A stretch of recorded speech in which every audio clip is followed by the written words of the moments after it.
نحمده ونصلي ونسلم على رسوله الكريم أما بعد فأعوذ بالله من الشيطان الرجيم بسم الله الرحمن الرحيم إنما الصدقات للفقراء والمساكين والعاملين عليها والمؤلفة قلوبهم وفي الرقاب والغارمين وفي سبيل الله وابن السبيل فريضة من الله صدق الله العظيم۔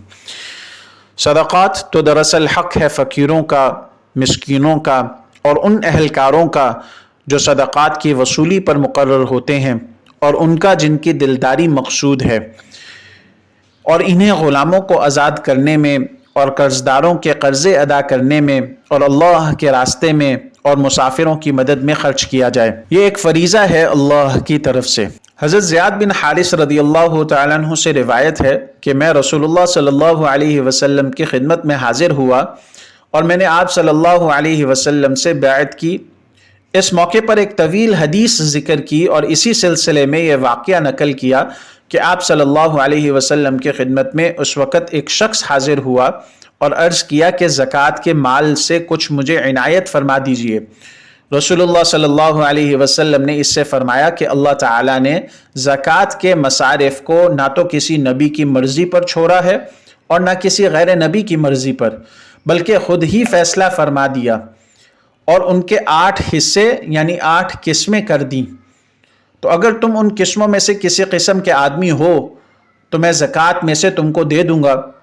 رسول اللہ صلی اللہ علیہ وسلم نے اس حدیث مبارکہ میں مصارف زکوٰۃ کے بارے میں اللہ تعالیٰ کے جس حکم کا حوالہ دیا ہے وہ سورہ توبہ کی اس آیت مبارکہ میں مذکور ہے۔ انما الصدقات للفقراء والمساکین والعاملین علیہا والمؤلفۃ قلوبہم وفی الرقاب والغارمین وفی سبیل اللہ وابن السبیل فریضۃ من اللہ۔ اس آیت مبارکہ میں اللہ تعالیٰ نے ان 8 مصارف کو ذکر فرما دیا جن کو زکوٰۃ دی جا سکتی ہے۔ ان میں سب سے پہلے فقراء کو ذکر کیا۔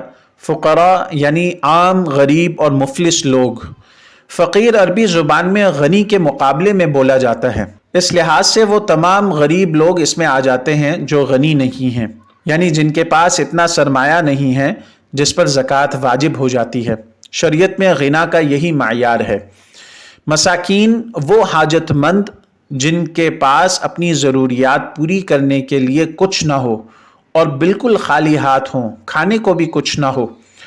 عاملین یعنی زکوٰۃ وصول کرنے والا عملہ، یہ لوگ اگر بالفرض غنی بھی ہوں تب بھی ان کی محنت اور ان کے وقت کا معاوضہ زکوٰۃ سے دیا جا سکتا ہے۔ رسول اللہ صلی اللہ علیہ وسلم کے زمانے کے اندر یہی دستور تھا۔ مؤلفۃ القلوب ایسے غیر مسلم لوگ جن کی تالیف قلب اور دل جوئی اہم دینی اور ملی مصالح کے لیے ضروری ہو۔ رقاب یعنی غلاموں اور باندیوں کی زکوٰۃ کے لیے اس مد میں بھی خرچ کی جا سکتی ہے زکوٰۃ۔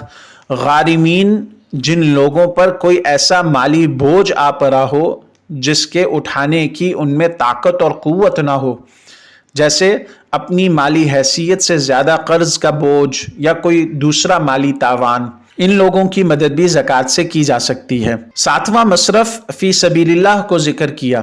اکثر علماء کرام اور ائمہ کرام کے نزدیک اس سے مراد دین کی نصرت، حفاظت اور اعلاء کلمت اللہ کے سلسلے کی ضروریات ہیں، جیسے آج کل زکوٰۃ اور صدقات کا بہترین مصرف مدارس دینیہ ہیں۔ اور 8واں مصرف ابن السبیل کو ذکر کیا۔ اس سے مراد وہ مسافر ہیں جنہیں سفر میں ہونے کی وجہ سے مدد کی ضرورت ہو۔ زیاد بن حارث رضی اللہ تعالیٰ عنہ کی اس حدیث میں جن صاحب کے متعلق یہ ذکر کیا گیا، انہوں نے رسول اللہ صلی اللہ علیہ وسلم سے درخواست کی کہ آپ زکوٰۃ کے مال میں سے مجھے کچھ عنایت فرما دیجئے۔ انہیں جواب دیتے ہوئے رسول اللہ صلی اللہ علیہ وسلم نے فرمایا کہ اللہ تعالیٰ نے زکوٰۃ کے یہ 8 مصارف خود ہی مقرر فرما دیے ہیں، اگر تم ان میں سے کسی طبقے میں داخل ہو تو میں دے سکتا ہوں، اور اگر ایسا نہیں ہے تو پھر مجھے یہ حق اور اختیار نہیں ہے کہ اس مد میں تم کو کچھ دے سکوں میں۔ حضرت ابو ہریرہ رضی اللہ تعالیٰ عنہ سے روایت ہے کہ رسول اللہ صلی اللہ علیہ وسلم نے فرمایا، اصلی مسکین جس کی صدقے سے مدد کرنی چاہیے وہ آدمی نہیں ہے جو مانگنے کے لیے لوگوں کے پاس آتا جاتا ہے،